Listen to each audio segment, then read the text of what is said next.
ಮಾಜಿ ಮಸಾಲ. ಎಂತ ಅಡಿಗೆಯ ರುಚಿಯಾಗೋ ರಹಸ್ಯವು 20 ರೂಪಾಯಿ. ಸಂಪುಟ ವಿಸ್ತರಣೆ ಸಂದರ್ಭದಲ್ಲಿ ಮಾಜಿ ಸಿಎಂ ಸಿದ್ದರಾಮಯ್ಯನವರ ಮಾತಿಗೆ ಅಗೌರವ ಹಿನ್ನೆಲೆಯಲ್ಲಿ ಹೈಕಮಾಂಡ್ ವಿರುದ್ಧವಾಗಿ ಸಿದ್ದರಾಮಯ್ಯನವರು ಸಾಕಷ್ಟು ಅಸಮಾಧಾನವನ್ನು ವ್ಯಕ್ತಪಡಿಸಿದ್ದಾರೆ ಅನ್ನೋದು ಮಾಹಿತಿ ಲಭ್ಯ ಆಗ್ತಾ ಇದೆ. ಸಾಕಷ್ಟು ಬೇಸರವನ್ನು ವ್ಯಕ್ತಪಡಿಸಿದ್ದಾರಂತೆ ಮಾಜಿ ಸಿಎಂ ಸಿದ್ದರಾಮಯ್ಯನವರು. ಸಿದ್ದು ವಿರೋಧದ ನಡುವೆಯೂ ಕೂಡ ಜಮೀರ್ ಅಹಮದ್ ಖಾನ್ಗೆ ಸಚಿವ ಸ್ಥಾನ ಕೊಟ್ಟಿದ್ದಕ್ಕೆ ಫುಲ್ ಗರಂ ಆಗಿಬಿಟ್ಟಿದ್ದಾರಂತೆ. ಗಾಯತ್ರಿ ಶಾಂತೇಗೌಡರಿಗೆ ಸಂಪುಟದಲ್ಲಿ ಸಚಿವ ಸ್ಥಾನ ಸಿಗದಿದ್ದಕ್ಕೆ, ಅಂದರೆ ಮಹಿಳಾ ಕೋಟಾದಡಿಯಲ್ಲಿ ಗಾಯತ್ರಿ ಶಾಂತೇಗೌಡರಿಗೆ ಒಂದು ಸ್ಥಾನವನ್ನು ಕೊಡಬೇಕು ಅಂತ ಸಿದ್ದರಾಮಯ್ಯನವರು ಅವರ ಪರವಾಗಿ ಬ್ಯಾಟ್ ಬೀಸಿರ್ತಾರೆ. ಕೊನೆ ಘಳಿಗೆಯಲ್ಲಿ ಲೀಸ್ಟ್ನಲ್ಲಿದ್ರೂ ಕೂಡ ಅವರಿಗೆ ಸಚಿವ ಸ್ಥಾನ ಒಲ್ದಿರೋರಿಲ್ಲ. 20 ಜನರ ಲೀಸ್ಟ್ ಬಂದಿರುತ್ತೆ, 19 ಜನ ಮಾತ್ರ ಪ್ರಮಾಣ ವಚನವನ್ನು ಸ್ವೀಕಾರ ಮಾಡ್ತಾರೆ. ಇನ್ನು ಬಸವರಾಜ ಶಿವಣ್ಣನವರನ್ನು ಕೂಡ ಪಟ್ಟಿಯಿಂದ ಹೊರಗಿಟ್ಟಿದ್ದಕ್ಕೆ ಮತ್ತು HC ಮಹದೇವಪ್ಪ ಸೇರಿ ಬೆಂಬಲಿಗರಿಗೆ ಸ್ಥಾನ ಮಿಸ್ ಆಗಿದ್ದಕ್ಕೆ ಸುರ್ಜೇವಾಲಾಗೆ ಕರೆ ಮಾಡಿ ಸಿದ್ದರಾಮಯ್ಯನವರು ಕ್ಲಾಸ್ ತೆಗೆದುಕೊಂಡಿದ್ದಾರಂತೆ. ಕನಿಷ್ಠ ನನ್ನ ಜೊತೆ ಚರ್ಚಿಸದೆ ಹಲವರ ಪಟ್ಟಿ ನೀವು ಪ್ರಕಟಿಸಿಬಿಟ್ಟಿದ್ದೀರಿ. ಕಡು ವಿರೋಧಿಗೆ ಸಚಿವ ಸಂಪುಟದಲ್ಲಿ ಸ್ಥಾನ ನೀಡಿದ್ರಿ, ಯಾಕೆ? ಸುರ್ಜೇವಾಲಾಗೆ ಕರೆ ಮಾಡಿ ಈ ರೀತಿಯಾಗಿ ಲೆಫ್ಟ್ ರೈಟ್ ತೆಗೆದುಕೊಂಡಿದ್ದಾರಂತೆ ಸಿದ್ದರಾಮಯ್ಯನವರು. ಪಕ್ಷ ಮತ್ತು ಸರ್ಕಾರಕ್ಕೆ ನನ್ನ ಸಹಕಾರ ಇನ್ಮೇಲೆ ಇರೋದಿಲ್ಲ ಅಂತ ಟಗರು ಗುಟರನ್ನು ಹಾಕಿದೆ ಅನ್ನೊಂದು ಮಾಹಿತಿ ಲಭ್ಯ ಆಗ್ತಾ ಇದೆ. ಇನ್ನು ಪಕ್ಷದ ಸಂಘಟನೆ ಆಗಿರ್ಬೋದು, ಕಾರ್ಯಕ್ರಮಕ್ಕೆ ನಾನು ಬರೋದೇ ಇಲ್ಲ ಅಂತ ಎಚ್ಚರಿಕೆಯನ್ನು ಕೊಟ್ಟಿದ್ದಾರಂತೆ. ನಿಮ್ಮಿಷ್ಟ ಬಂದ ಹಾಗೆ ಮಾಡಿಕೊಳ್ಳಿ ಅಂತ ವಾರ್ನಿಂಗನ್ನು ಕೂಡ ಕೊಟ್ಟಿದ್ದಾರಂತೆ. ಮುಂದೆ ಪರಿಣಾಮವನ್ನು ನೀವೇ ಎದುರಿಸಿ ಅನ್ನೋ ಒಂದು ಹಿನ್ನೆಲೆಯಲ್ಲಿ ಸುರ್ಜೇವಾಲಾಗೆ ಕ್ಲಾಸನ್ನು ತೆಗೆದುಕೊಂಡಿದ್ದಾರಂತೆ. ಅಂದರೆ ದಾವಣಗೆರೆ ಚುನಾವಣೆ ಏನು ನಡೀತು, ಆ ಚುನಾವಣೆಯ ಸಂದರ್ಭದಲ್ಲಿ, ಅಂದರೆ ಶಾಮನೂರು ಶಿವಶಂಕರಪ್ಪನವರಿಂದ ಏನು ನಿಧನದಿಂದ ತೆರವಾದಂತಹ ಕ್ಷೇತ್ರಕ್ಕೆ ಏನು ಚುನಾವಣೆ ನಡೀತು, ದಾವಣಗೆರೆ ದಕ್ಷಿಣ ಕ್ಷೇತ್ರಕ್ಕೆ, ಆ ಸಂದರ್ಭದಲ್ಲಿ ಪಕ್ಷ ವಿರೋಧಿ ಚಟುವಟಿಕೆಯನ್ನು ಜಮೀರ್ ಅಹಮದ್ ಖಾನ್ ಮಾಡಿದ್ದಾರೆ ಅನ್ನೋ ಒಂದು ಗಂಭೀರ ಆರೋಪವನ್ನು ಎದುರಿಸ್ತಾ ಇದ್ದಾರೆ. ಹೀಗಾಗಿ ಅವರ ವಿರುದ್ಧವಾಗಿ ಈಗ ಸಿದ್ದರಾಮಯ್ಯನವರು ಸಾಕಷ್ಟು ಆಕ್ರೋಶ ವ್ಯಕ್ತ ಆಗಿತ್ತು. ಆದರೆ ಅವರಿಗೆ ಸಚಿವ ಸ್ಥಾನ ಕೊಟ್ಟಿದ್ದಕ್ಕೆ ತೀವ್ರ ಬೇಸರ ಆಗಿದೆ. ಕನಿಷ್ಠ ನನ್ನ ಜೊತೆ ಚರ್ಚೆಯನ್ನು ಕೂಡ ಮಾಡದೇನೆ ನೀವು ಪಟ್ಟಿಯನ್ನು ಪ್ರಕಟಿಸಿದ್ದೀರಿ. ನನ್ನ ಕಡು ವಿರೋಧಿಗೆ ಸಚಿವ ಸಂಪುಟದಲ್ಲಿ ನೀವು ಸ್ಥಾನ ಯಾಕೆ ನೀಡಿದ್ರಿ? ಸುರ್ಜೇವಾಲಾಗೆ ಲೆಫ್ಟ್ ರೈಟನ್ನು ತೆಗೆದುಕೊಂಡಿದ್ದಾರೆ ಸಿದ್ದರಾಮಯ್ಯನವರು. ಪಕ್ಷ ಹಾಗೂ ಸರ್ಕಾರಕ್ಕೆ ನನ್ನ ಸಹಕಾರ ಇರೋದಿಲ್ಲ. ಪಕ್ಷದ ಸಂಘಟನೆ, ಪಕ್ಷದ ಕಾರ್ಯಕ್ರಮ ಏನೇ ಇದ್ರೂ ನಾನು ಇನ್ಮೇಲೆ ಬರೋದೇ ಇಲ್ಲ. ನಿಮ್ಮ ಇಷ್ಟ ಬಂದಾಗ ನೀವು ಮಾಡ್ಕೊಳ್ಳಿ ಅಂತ ಸಾಕಷ್ಟು ಅಸಮಾಧಾನ, ಆಕ್ರೋಶವನ್ನು ವ್ಯಕ್ತಪಡಿಸಿದಾರಂತೆ. ನಿಜವಾಗ್ಲೂ ಕೂಡ ಸಿದ್ದರಾಮಯ್ಯನವ್ರಿಗೆ ತೀವ್ರ ಅಸಮಾಧಾನ, ಬೇಸರ ಆಗಿದೆ ಅಂತ. ಯಾಕಂತಂದರೆ ಅವರ ಪರಮಾತೃರು ತುಂಬ ಜನ ಇದ್ದಾರೆ. ಅದರಲ್ಲೂ ಕೂಡ HC ಮಹದೇವಪ್ಪನವರಾಗಿರ್ಬೋದು, ಬಸವರಾಜ ಶಿವಣ್ಣ ಆಗಿರ್ಬೋದು, ಗಾಯತ್ರಿ ಶಾಂತೇಗೌಡ ಏನಿದ್ದಾರೆ, ಅವರ ಪರವಾಗಿ ಸಿದ್ದರಾಮಯ್ಯನವರು ಬ್ಯಾಟ್ ಬೀಸಿದ್ರು. ನಾನು ಇಷ್ಟು ಜನ ಲಿಸ್ಟ್ ಕೊಡ್ತೀನಿ, ನನಗೆ ಇಷ್ಟು ಮಂತ್ರಿಯನ್ನು, ನಮ್ಮವ್ರನ್ನ ಇಷ್ಟು ಮಂತ್ರಿಗಳನ್ನಾಗಿ ಮಾಡಿ ಅಂತ ಹೈಕಮಾಂಡ್ ಮುಂದೆ ಅವರು ಡಿಮ್ಯಾಂಡನ್ನು ಇಟ್ಟಿದ್ದರು. ಆದರೆ ಇದಕ್ಕೆ ಯಾವುದಕ್ಕೂ ಕೂಡ ಹೈಕಮಾಂಡ್ ಸೊಪ್ಪು ಹಾಕಿಲ್ಲ. ಗಾಯತ್ರಿ ಶಾಂತೇಗೌಡರನ್ನ ಲಿಸ್ಟ್ನಲ್ಲಿ ಸೇರಿಸಲಾಗಿತ್ತು. ಆದರೆ ಕೊನೆಗಳಿಗೆಯಲ್ಲಿ ಅವರಿಗೆ ಸಾಕಷ್ಟು ರೀತಿಯಲ್ಲಿ ಒಂಥರ ಅಸಮಾಧಾನ ಸ್ಫೋಟವಾಗುವಂತಹ ರೀತಿಯಲ್ಲಿ ಈ ರೀತಿಯಾಗಿ ಆಗಿತ್ತು. ಸದ್ಯಕ್ಕೆ ಈ ಬಗ್ಗೆ ಹೆಚ್ಚಿನ ಡೀಟೇಲ್ಸನ್ನು ನೀಡ್ತಾರೆ ನಮ್ಮ ಪ್ರತಿನಿಧಿ ರಾಚಪ್ಪ ಸುತ್ತೂರು, ದೂರವಾಣಿ ಸಂಪರ್ಕದಲ್ಲಿದ್ದಾರೆ. ರಾಚಪ್ಪ ಸುತ್ತೂರು, ನೋಡ್ತಾ ಇದ್ದೀವಿ ಇಷ್ಟರ ಮಟ್ಟಿಗಿನ ಅಸಮಾಧಾನ ಸ್ಫೋಟಗೊಂಡಿದೆ. ಸಿದ್ದರಾಮಯ್ಯನವರು ಒಂದು ಕಡೆ ಗರಂ ಆಗಿದ್ದಾರೆ, ಒಂದು ಕಡೆ ಸಚಿವ ಸಂಪುಟದಲ್ಲಿ ಯಾರೆಲ್ಲ ಇದ್ದಾರೆ ಅವರಿಗೆ ಖಾತೆ ಹಂಚುವಂತಹ ದೊಡ್ಡ ಮಟ್ಟದ ಸರ್ಕಸನ್ನು ಒಂದು ಕಡೆ DK ಶಿವಕುಮಾರ್ ಮಾಡಬೇಕು, ಇನ್ನೊಂದು ಕಡೆ ಸುರ್ಜೇವಾಲಾ ವಿರುದ್ಧವಾಗಿ ಗುಟ್ರು ಹಾಕಿದ್ದಾರೆ ಸಿದ್ದರಾಮಯ್ಯನವರು. ಸದ್ಯಕ್ಕೆ ಈ ಒಂದು ಅಸಮಾಧಾನವನ್ನು ಸಮಾಧಾನ ಪಡಿಸುವಂಥ ನಿಟ್ಟಿನಲ್ಲಿ ಹೈಕಮಾಂಡ್ ಏನೆಲ್ಲ ಮಾಡಬಹುದು, ಮುಂದೆ ಏನು ಮಾಡಬೇಕಾಗುತ್ತೆ? ಯಾಕಂತಂದರೆ ಸಿದ್ದರಾಮಯ್ಯನವರೇ ಸ್ವತಃ ಹೇಳ್ತಾ ಇದ್ದಾರೆ, ನಾನು ಪಕ್ಷ ಸಂಘಟನೆಯಲ್ಲಿ ಭಾಗಿನೇ ಆಗೋದಿಲ್ಲ ಅಂತ ವಾರ್ನಿಂಗನ್ನು ಕೊಟ್ಟುಬಿಟ್ಟಿದ್ದಾರೆ. ಇದು ಪಕ್ಷಕ್ಕೆ ಯಾವ ರೀತಿಯಾದಂಥ ಹೊಡೆತ ಕೊಡ್ಬೋದು ಅಂತ? ವಿಶ್ವನಾಥ್, ಸಚಿವ ಸಂಪುಟ ವಿಸ್ತರಣೆ ಬೆನ್ನಲ್ಲೇ ಸಂಕಟ ಸಹ ಕಾಂಗ್ರೆಸ್ ಪಕ್ಷದಲ್ಲಿ ವಿಸ್ತರಣೆ ಆದಂತ ಕಂಡು ಬರ್ತಾ ಇದೆ. ಹೀಗಾಗಿ ಎಲ್ಲೋ ಒಂದ್ ಕಡೆ ಕಾಂಗ್ರೆಸ್ ಪಕ್ಷದ ನಾಯಕರುಗಳು ಸಿದ್ದರಾಮಯ್ಯನವರ, ಮಾಜಿ ಮುಖ್ಯಮಂತ್ರಿ ಸಿದ್ದರಾಮಯ್ಯನವರನ್ನ ಕಡೆಗಣಿಸಿರುವಂತ ಆರೋಪಕ್ಕೆ ಗುರಿಯಾಗಿದ್ದಾರೆ. ಇದರಲ್ಲಿ ಯಾರ ಕೈವಾಡ ಇದೆ ಅಥವಾ ಯಾರ ಪ್ರಯತ್ನ ಮತ್ತು ಯಾವ ಕಾರಣಕ್ಕೋಸ್ಕರ ಸಚಿವ ಸಂಪುಟದಲ್ಲಿ ಸಿದ್ದರಾಮಯ್ಯ ಅವರು ಸೂಚಿಸಿದ ಹೆಸರನ್ನ ಹೊರತುಪಡಿಸಿ ಅವಕಾಶವನ್ನ ಕೊಡಲಾಗಿದೆ ಅಂತ ಬಗ್ಗೆ ಯಾವುದೇ ಸ್ಪಷ್ಟನೆಯನ್ನ ನೀಡಿಲ್ಲ.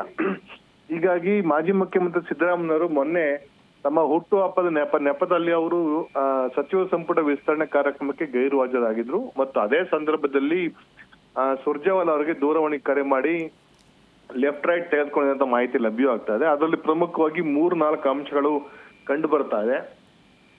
ಸಿದ್ದರಾಮಯ್ಯ ವಿರೋಧದ ನಡುವೆನೂ ಸಹ ಜಮೀರ್ ಅಹಮದ್ ಖಾನ್ಗೆ ಸಚಿವ ಸಂಪುಟ ಸ್ಥಾನ ಕೊಟ್ಟಿದ್ದು ಹೇಗೆ ಅಂತನಕ್ಕೆ ಅವ್ರು ಯಾರು ಸಹ ಪಕ್ಷದ ವರಿಷ್ಠರು ಉತ್ತರವನ್ನ ಕೊಡ್ತಾರೆ. ಯಾಕಂತಂದ್ರೆ ತಮ್ಮ ಒಂದು ಸೂಚನೆಯನ್ನು ಸಹ ನಿರ್ಲಕ್ಷ್ಯ ಮಾಡಿದ್ರು. ಅವ್ರ ವಿರುದ್ಧವಾಗಿ ಸಾಕಷ್ಟು ಆಡಿಯೋಗಳಿವೆ ಮತ್ತು ಅದಾದ ನಂತರನೂ ಸಹ ಸಿದ್ದರಾಮಯ್ಯನವ್ರನ್ನ ಕುರ್ಚಿಯಿಂದ ಕೆಳಗಿಳಿಸಲಿಕ್ಕೆ ಏನು ಸತೀಶ್ ಜಾರಕಿಹೊಳಿ ಟೀಮ್ ನಲ್ಲಿ ಇವರು ಸಹ ಸಾಕಷ್ಟು ಸೇರ್ಕೊಂಡು ಸಂಚು ರೂಪಿಸಿದ್ರು ಅಂತ ಆರೋಪಕ್ಕೆ ಜಮೀರ್ ಅಹಮದ್ ಖಾನ್ ಮತ್ತು ಸತೀಶ್ ಜಾರಕಿಹೊಳಿ ಒಂದು ಆರೋಪಕ್ಕೆ ಗುರಿಯಾಗಿದ್ರು. ಅದರಲ್ಲಿ ಜಮೀರ್ ಅಹಮದ್ ಪಾತ್ರನೂ ಸಹ ದೊಡ್ಡ ಮಟ್ಟದಲ್ಲಿ ಕೇಳಿ ಬಂದಿತ್ತು ಅಂತ ಮಾತಿದೆ. ಅದಾದ ನಂತರ ಕೆಲ ದಿನಗಳಲ್ಲಿ ಜಮೀರ್ ಅಹಮದ್ ಖಾನ್ ಅವರು ಸಿದ್ದರಾಮಯ್ಯನ ಬಣವನ್ನ ತೊರೆದು DK ಬಣವನ್ನ ಸೇರ್ಕೊಂಡ್ರು ನಂತರ ದಿನಗಳಲ್ಲಿ ಅಂತ ಲೆಕ್ಕಾಚಾರ ಇದೆ. ಮತ್ತು ಬಹುತೇಕ ಸಚಿವರುಗಳು ಶಾಸಕರು ಅದೇ ಒಂದು ಪರಿಪಾಠವನ್ನು ಅನುಸರಿಸಿಕೊಂಡು DK ಬಣಕ್ಕೆ ಜಂಪ್ ಆದವು. ಈಗ ಸಿದ್ದರಾಮಯ್ಯನವ್ರಿಗೆ ಈ ಒಂದು ವಿಷಯದಲ್ಲಿ ಸಚಿವ ಸಂಪುಟ ವಿಸ್ತರಣೆ ಸಂದರ್ಭದಲ್ಲಿ ಆದಂತಹ ಬೆಳವಣಿಗೆನಲ್ಲಿ ಆದಂತ ಚರ್ಚೆ ಹೈಕಮಾಂಡ್ ವರಿಷ್ಠ ಮುಂದೆ ಆದಂತ ಚರ್ಚೆ ವೇಳೆನಲ್ಲಿ ಜಮೀರ್ ಅಹಮದ್ ಖಾನ್ ಯಾವುದೇ ಕಾರಣಕ್ಕೂ ಸೇರಿಸಬಾರದು, ಯಾವುದೇ ಕಾರಣಕ್ಕೂ ಅವ್ರಿಗೆ ಅವಕಾಶ ಕೊಡಬಾರದು ಅಂತ ಅನ್ನೋದನ್ನ ಸಿದ್ದರಾಮಯ್ಯ ಸ್ಪಷ್ಟವಾಗಿ ಹೇಳಿದ್ರು. ಮತ್ತು ವರಿಷ್ಠರು ಸಹ ಆ ಒಂದು ಹೆಸರನ್ನ ಸೇರ್ಪಡೆ ಮಾಡಿರಲಿಲ್ಲ.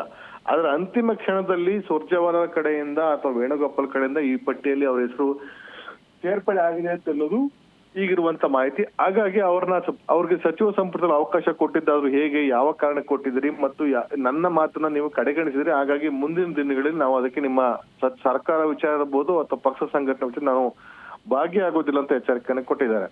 ಇನ್ನು ಬಸವರಾಜ್ ನೀಲಣ್ಣ ಅವರಿಗೆ ಅವಕಾಶ ಕೊಡಬೇಕಾಯ್ತು. ಅದ್ರ ಬದಲಾಗಿ ಗಾಯತ್ರಿ ಶಾಂತೇಗೌಡರಿಗೆ ಅದುವರೆಗೂ ಸಹ ವಿಧಾನ ಪರಿಷತ್ನ ಸದಸ್ಯರು ಅಲ್ಲ, ಸುಪ್ರೀಂ ಕೋರ್ಟ್ ಆದೇಶ ಆಗಿ ಇನ್ನೂ ಸಹ ಅವ್ರ ಜಡ್ಜ್ಮೆಂಟ್ ಕಾಪಿನೂ ಸಹ ಸಿಕ್ಕಿಲ್ಲ ಅಂತವ್ರಿಗೆ ನೀವು ಸಚಿವ ಸ್ಥಾನವನ್ನು ಹೇಗೆ ಕೊಟ್ರಿ? ಈಗಾಗಲೇ ಇಬ್ಬರು ಕುರುಬ ಸಮುದಾಯದವರು ಇದ್ದಾರೆ. ನಾನು ಉತ್ತರ ಕರ್ನಾಟಕದ ಭಾಗಕ್ಕೆ ಕುರುಬರಿಗೆ ಆದ್ಯತೆ ಕೊಡಬೇಕು ಅನ್ನೋ ಕಾರಣಕ್ಕೋಸ್ಕರ ಬಸವರಾಜ್ ನೀಲಣ್ಣ ಅವರಿಗೆ ನಾವು ಅವಕಾಶನ ಕೊಡಬೇಕು ಅಂತ ಚಿಂತನೆ ಇತ್ತು. ಅದನ್ನ ಕಡೆಗಣಿಸಿ ನಿಮ್ಮದೇ ಅಂತ ಲೆಕ್ಕಾಚಾರ ಇಟ್ಕೊಂಡು ಗಾಯತ್ರಿ ಶಾಂತೇಗೌಡ ಕೊಟ್ಟಿದ್ದು ಹೇಗೆ ಅಂತ ಪ್ರಶ್ನೆಯನ್ನ ಅವರು ಕೇಳಿದ್ದಾರೆ. ಇದ್ರ ಜೊತೆಗೆ ಸ್ಪೀಕರ್, ಮಾಜಿ ಡೆಪ್ಯೂಟಿ ಸ್ಪೀಕರ್, ಅದೇ ರೀತಿ ಸಭಾಪತಿ, ಉಪಸಭಾಪತಿ ಆಯ್ಕೆ ಬಗ್ಗೆನೂ ಸಹ ನನ್ನ ಜೊತೆ ಕನಿಷ್ಠ ಚರ್ಚೆ ನಡೆಸುವಂತ ಒಂದು ಸೌಜನ್ಯವನ್ನು ಸಹ ನೀವು ಪ್ರಕಟ ಮಾಡಿಲ್ಲ. ಹಾಗಾಗಿ ಈ ವಿಷಯದಲ್ಲಿ ಪಕ್ಷದ ವರಿಷ್ಠರು ನನ್ನ ಸಂಪೂರ್ಣವಾಗಿ ಕಡೆಗಣಿಸಿದೆ, ಪಕ್ಷದ ವರಿಷ್ಠರು ನನ್ನ ಸಂಪೂರ್ಣವಾಗಿ ನಿರ್ಲಕ್ಷ್ಯ ಮಾಡಿದ್ದೀರಿ. ಹಾಗಾಗಿ ನಾನು ಯಾವುದೇ ಕಾರಣಕ್ಕೂ ಇನ್ನು ಮುಂದೆ ಪಕ್ಷ ಸಂಘಟನೆಗಳಿಗೆ ಮತ್ತು ಸರ್ಕಾರದ ವಿಷಯದಲ್ಲಿ ನಾನು ಭಾಗಿಯಾಗೋದಿಲ್ಲ ಅಂತ ಅನ್ನೋ ವಿಷಯ. ಮತ್ತು ಇದಾದ ನಂತರ ಸುಮಾರು 9 ಜಿಲ್ಲೆಗಳಿಗೆ ಪ್ರಾತಿನಿಧ್ಯ ಕೊಟ್ಟಿಲ್ಲ ಮತ್ತು ಹಲವಾರು ಜಿಲ್ಲೆಗಳಲ್ಲಿ ಏಕ ವ್ಯಕ್ತಿ ಇದೆ. ವಿಶೇಷವಾಗಿ ತುಮಕೂರು ಇರ್ಬೋದು, ಅಲ್ಲಿ ಡಾಕ್ಟರ್ ಜಿ ಪರಮೇಶ್ವರ್ ಇದ್ದಾರೆ. ಬೆಂಗಳೂರು ಗ್ರಾಮಾಂತರ, ಚಿಕ್ಕಬಳ್ಳಾಪುರ, ಕೋಲಾರದಲ್ಲಿ ಸಚಿವ KH ಮುನಿಯಪ್ಪ ಅವ್ರ ಮಾತು ಕೇಳ್ಕೊಂಡು ಆ 2 ಜಿಲ್ಲೆಗಳಿಗೆ ಯಾರಿಗೂ 7 ಜನ ಶಾಸಕರದ್ದು ಸಹ ಆ 2 ಜಿಲ್ಲೆಗೆ ಆದ್ಯತೆಯನ್ನ ಕೊಟ್ಟಿಲ್ಲ. ಯಾದಗಿರಿಗೆ ಕೊಟ್ಟಿಲ್ಲ, ವಿಜಯನಗರ ಕೊಟ್ಟಿಲ್ಲ, ಬೆಂಗಳೂರು ಗ್ರಾಮಾಂತರ ಜಿಲ್ಲೆಗೆ ಆದ್ಯತೆನ ಕೊಟ್ಟಿಲ್ಲ, ಉಡುಪಿ ಜಿಲ್ಲೆಗೆ ಕೊಟ್ಟಿಲ್ಲ, ಕೊಡಗು ಜಿಲ್ಲೆಗೆ ಕೊಟ್ಟಿಲ್ಲ. ಅದೇ ರೀತಿ ಇನ್ನು ಮೈಸೂರು ಭಾಗದಲ್ಲಿ ಮೈಸೂರು ಜಿಲ್ಲೆಗೆ ಯತೀಂದ್ರ ಒಬ್ಬರೇ ಇದ್ದಾರೆ. ಚಾಮರಾಜನಗರಕ್ಕೆ ಈಗ ಆಯ್ಕೆ ಆಗಿರುವಂತ ಪುಟ್ಟರಂಗ ಶೆಟ್ಟಿ ಒಬ್ಬರೇ ಇದ್ದಾರೆ. ಹೀಗಾಗಿ ಬೆಂಗಳೂರಿನಲ್ಲೂ ಅದೇ ರೀತಿ ಮಾಡಲಾಗಿದೆ. ವಿಶೇಷವಾಗಿ ತುಮಕೂರಿನಲ್ಲಿ ಪರಮೇಶ್ವರು ಏಕ ವ್ಯಕ್ತಿ, ಈ ತರ ಯಾರಿಗೂ ಸಹ ಸಚಿವ ಸ್ಥಾನ ಆಗ್ಬಿಡಲ್ಲ. ವಿಜಯನಗರದಲ್ಲೂ ಇದೇ ತರ ಮಾಡಿದ್ದಾರೆ. ವಿಜಯಪುರದಲ್ಲಿ BMB ಪಾಟೀಲ್ ಅವರು ಬೇರೆ ಯಾರಿಗೂ ಸಚಿವರಿಗೆ ಆಗ್ಲಿಕ್ಕೆ ಬಿಟ್ಟಿಲ್ಲ, ಅವರು ಒಬ್ಬರೇ ಸಚಿವರಾಗಿದ್ದಾರೆ. ಹೀಗಾಗಿ ಪ್ರಾಬಲ್ಯ ಹೊಂದಿರುವವರು ಅವರಿಗೆ ಮಾತ್ರ ನೀವು ಅವಕಾಶನ ಕಲ್ಪಿಸ್ತಾರೆ ಹೊರತು ಇತರರಿಗೆ ಅವಕಾಶ ಸಿಗೋದಿಲ್ಲ ಅಂತ ಅನ್ನೋದು ಪಕ್ಷದಲ್ಲಿ ಒಂದು ಸ್ಪಷ್ಟ ಸಂದೇಶವನ್ನು ರವಾನೆ ಮಾಡುವಂತ ಕೆಲಸವನ್ನು ಮಾಡಿದ್ರೆ. ಹಾಗಾಗಿ ಈ ಒಂದು ನಿರ್ಧಾರಕ್ಕೆ ಸಂಪೂರ್ಣವಾಗಿ ನನ್ನ ವಿರೋಧ ಇದೆ ಅಂತ ಅನ್ನೋದನ್ನ ಸಿದ್ದರಾಮಯ್ಯನವರು ತಮ್ಮ ಆಕ್ರೋಶವನ್ನು ವ್ಯಕ್ತಪಡಿಸಿದ್ದಾರೆ. ಮತ್ತು ಅವರನ್ನ ಭೇಟಿ ಮಾಡ್ಲಿಕ್ಕೆ ಬಂದಂತ ಕೆಲ ವ್ಯಕ್ತಿಗಳ ವಿರುದ್ಧನೂ ಸಹ ನೇರವಾಗಿ ತಂಡ ತುಂಡವಾಗಿ ಮಾತನಾಡಿದ್ದಾರೆ. ವಿಶೇಷವಾಗಿ ಸಚಿವ ಸಂಪುಟ ವಿಸ್ತರಣೆ ಆಗಿ ಸಿದ್ದರಾಮಯ್ಯನವರನ್ನ ಭೇಟಿ ಮಾಡ್ಲಿಕ್ಕೆ ತಿರುವಂತ ಬಹುತೇಕ ಸಚಿವರುಗಳಿಗೆ ಇನ್ಕ್ಲೂಡಿಂಗ್ ಜಮೀರ್ ಅಹಮದ್ ಖಾನ್ ಸೇರಿದಂತೆ ಹಲವಾರು ಜನ ಸಚಿವರ ಜೊತೆ ಮುಖ ಕೊಟ್ಟು ಸಹ ಮಾತನಾಡಿಲ್ಲ. ಕನಿಷ್ಠ ನಗು ಮುಖದಿಂದ ಅವ್ರಿಗೆ ಗೌರವ ಸಲ್ಲಿಸುವ ಅಥವಾ ಅವ್ರನ್ನ ಸ್ವಾಗತಿಸುವ ಕೆಲಸವನ್ನು ಸಹ ಮಾಡಿದ್ರೆ, ಮುಖವನ್ನ ಗಂಟಿಕೊಂಡೆ ಅವ್ರ ಮುಖ ನೋಡಿದೇನೆ ಬೊಕ್ಕೆನ ಸ್ವೀಕರಿಸಿ ಹಾಗೆ ಕಳಿಸುವಂತ ಪ್ರಕರಣವೂ ಸಹ ವರದಿಯಾಗಿದೆ, ಮಾಹಿತಿ ಇದೆ. ಹೀಗಾಗಿ ಎಲ್ಲೋ ಒಂದ್ ಕಡೆ ಸಿದ್ದರಾಮಯ್ಯ ವಿರೋಧ ಕಟ್ಕೊಂಡು ಮುಂದಿನ ದಿನಗಳಲ್ಲಿ ಸ್ಥಳೀಯ ಸಂಸ್ಥೆಗಳ ಚುನಾವಣೆ ಇರ್ಬೋದು, ಮುಂಬರುವಂತ ಚುನಾವಣೆಗೆ ಸಂಘಟನಾತ್ಮಕವಾಗಿ ಕಾಂಗ್ರೆಸ್ ಅನ್ನ ಕಟ್ಟಲಿಕ್ಕೆ ಸಾಧ್ಯವಾಗುತ್ತಾ ಅಂತ ಪ್ರಶ್ನೆ ಎದುರಾಗಿದೆ. ಹೀಗಾಗಿ ಈ ಟಗರು ಹಾಕಿರುವಂತ ಗುಟುರಿಗೆ ರಣದೀಪ್ ಸಿಂಗ್ ಸುರ್ಜೇವಾಲಾಗೆ ನೇರವಾಗಿ ಫೋನ್ ಮಾಡಿ ಸಿದ್ದರಾಮಯ್ಯನವರು ಲೆಫ್ಟ್ ರೈಟ್ ತೆಗೆದುಕೊಂಡಿದ್ದಾರೆ. ಇಂತಹ ಒಂದು ನನ್ನ ಜೊತೆ ಯಾವುದೇ ಚರ್ಚಿಸದೆ ನೀವು ನಿರ್ಧಾರ ಕೈಗೊಳ್ಳುವಂತದ್ದು ಎಷ್ಟು ಮಟ್ಟ ಸಮಂಜಸ? ಯಾಕಂದ್ರೆ ನಾನು ಮಾಜಿ ಮುಖ್ಯಮಂತ್ರಿಗೆ ಅಧಿಕಾರವನ್ನ ಯಾವುದೇ ಏನು ಆಸೆ ಆಮಿಷ ಇಲ್ಲದೆ ಅಥವಾ ಯಾವುದೇ ಷರತ್ತುಗಳಿಂದ ನಾನು ಅಧಿಕಾರವನ್ನ ಬಿಟ್ಕೊಟ್ಟಿದ್ದೇನೆ. ಅಂತಹ ಸಂದರ್ಭದಲ್ಲೂ ಸಹ ನನ್ನ ಮತಿಗೆ ಕಿಮ್ಮತ್ತಿಗೆ ನೀವು ಬೆಲೆ ಕೊಡ್ಲಿಲ್ಲ ಅಂತ ಕಂಡು ಬಂದ್ರೆ ನಾನು ಪಕ್ಷ ಸಂಘಟನೆ ಮತ್ತು ಸರ್ಕಾರಕ್ಕೆ ಹೇಗೆ ಸಹಕಾರ ಕೊಡಬೇಕು ಅಂತ ನನ್ನ ಪ್ರಶ್ನೆಯನ್ನ ಎತ್ತಿದ್ದಾರೆ. ಅದಕ್ಕೆ ರಣದೀಪ್ ಸಿಂಗ್ ಸುರ್ಜೇವಾಲಾ ಯಾವ ಮಾತನ್ನು ಸಹ ಆಡಿಲ್ಲ ಮತ್ತು ರಣದೀಪ್ ಸಿಂಗ್ ಸುರ್ಜೇವಾಲಾ ಮಾತನಾಡ್ಲಿಕ್ಕೂ ಸಹ ಸಿದ್ದರಾಮಯ್ಯ ಬಿಟ್ಟಿಲ್ಲ ಅಂತ ಮಾಹಿತಿ ಲಭ್ಯವಾಗ್ತಾ ಇದೆ. ಹೀಗಾಗಿ ಅವರ ಜೊತೆಲಿದ್ದಂತ ನಿನ್ನೆ ಇಡೀ ದಿನ ಅಥವಾ ಮೊನ್ನೆ ಇಡೀ ದಿನ ಸಿದ್ದರಾಮಯ್ಯ ಜೊತೆ ಅಂತ ಹಲವಾರು ಶಾಸಕರು ಹೇಳ್ತಾ ಅಂತದ್ದು ಸಿದ್ದರಾಮಯ್ಯನವರು ಈ ಮಟ್ಟದ ರೋಷಾವೇಶವನ್ನ, ಈ ಮಟ್ಟದ ಆಕ್ರೋಶವನ್ನ ನಾವು ಇದುವರೆಗೂ ಕಂಡೇ ಇಲ್ಲ. ಅವರು ಮೊನ್ನೆ ಹುಟ್ಟಿ ಹಬ್ಬ ದಿನ ಖುಷಿಯಿಂದ ಇರ್ಬೇಕಾಗಿತ್ತು. ಆದ್ರೆ ಅವರು ಇಡೀ ದಿನ ಅವರು ಬೇಸರದಿಂದ, ಅಸಮಾಧಾನದಿಂದ ಆಕ್ರೋಶಿತಗೊಂಡಿದ್ರು. ನಿನ್ನೆನೂ ಸಹ ಇದೇ ಒಂದು ಪ್ರಕರಣದಲ್ಲಿ ಇನ್ನೂ ಬೇರೆ ಬೇರೆ ಶಾಸಕರು ಬಂದು ಭೇಟಿ ಮಾಡೋ ಸಂದರ್ಭದಲ್ಲೂ ಸಹ ಅವರು ತಮ್ಮ ಒಂದು ಆಕ್ರೋಶವನ್ನ ಪಕ್ಷದ ವರಿಷ್ಠರ ಮುಂದೆ ವ್ಯಕ್ತಪಡಿಸ್ತಾನೆ ಇದ್ರು. ಕೆಪಿಸಿ ಅಧ್ಯಕ್ಷ ಅಂತ BK ಹರಿಪ್ರಸಾದ್ ಸಹ ದೂರವಾಣಿ ಕರೆ ಮಾಡಿ ಸಿದ್ದರಾಮಯ್ಯ ಸಮಾಧಾನ ಮಾಡುವಂತ ಒಂದು ಕೆಲಸ ಮಾಡಿದ್ರು. ಆಗ್ಲೂ ಸಹ ಅವರು ಸಮಾಧಾನವನ್ನ ಆಗ್ಲಿಲ್ಲ. ಯಾಕಂದ್ರೆ ತಮ್ಮ ವಿರುದ್ಧವಾಗಿ ತಮ್ಮ ಜೊತೆಯಲ್ಲಿದ್ದಂತ ಇಂತಹ ಕೃತ್ಯದಲ್ಲಿ ತೊಡಗಿದ್ದಾರೆ. ಅದಕ್ಕೆ ಪಕ್ಷದ ವರಿಷ್ಠರು ಸಹಕಾರ ಕೊಡ್ತಿದ್ದಾರೆ. ಹಾಗಾಗಿ ನನ್ನ ಮಾತಿಗೆ ಕಿಮ್ಮತ್ತಿಲ್ಲ ಅಂತ ಅಸಮಾಧಾನವನ್ನ ಸಿದ್ದರಾಮಯ್ಯನವರು ವ್ಯಕ್ತಪಡಿಸಿದ್ದಾರೆ. ಹಾಗಾಗಿ ಮುಂದಿನ ದಿನಗಳಲ್ಲಿ ಸಿದ್ದರಾಮಯ್ಯನವರನ್ನ ಹೊರತುಪಡಿಸಿ ಕಾಂಗ್ರೆಸ್ ಪಕ್ಷವನ್ನ ಸಂಘಟನೆ ಮಾಡೋದಿರ್ಬೋದು, ಸರ್ಕಾರದಲ್ಲಿ ಯೋಜನೆಗಳನ್ನ ಇರ್ಬೋದು, ಯಾವ ತರ ರೂಪಿಸ್ತಾರೆ ಅಂತ ಅನ್ನೋದು ಕಷ್ಟ ಸಾಧ್ಯವಾಗುತ್ತೆ. ಮತ್ತು ಪಕ್ಷದ ವರಿಷ್ಠರು ಒಂದು ವೇಳೆ ಸುರ್ಜೇವಾಲಾ ಹೊರತುಪಡಿಸಿ ವೇಣುಗೋಪಾಲ್ ಮತ್ತು ಮಲ್ಲಿಕಾರ್ಜುನ್ ಖರ್ಗೆ ಅವರು ಸಿದ್ದರಾಮಯ್ಯ ಜೊತೆ ತುಂಬಾ ಆತ್ಮೀಯರಾಗಿದ್ದಾರೆ. ಅವರು ಒಂದು ವೇಳೆ ಸಿದ್ದರಾಮಯ್ಯನ ಮನವೊಲಿಸೋ ಪ್ರಯತ್ನವನ್ನ ಮಾಡ್ತಾರ, ಅವರಿಂದ ಸರ್ಕಾರಕ್ಕೆ ಮತ್ತು ಪಕ್ಷಕ್ಕೆ ಸಹಕಾರವನ್ನು ಕೋರ್ತಾರಂತ ಅದನ್ನ ಕಾದು ನೋಡ್ಬೇಕಾಗಿದೆ. ವಿಶ್ವನಾಥ್, ಧನ್ಯವಾದ ರಾಜಪ್ಪ ತಮ್ಮೆಲ್ಲ ಡೀಟೇಲ್ಸ್ಗಾಗಿ.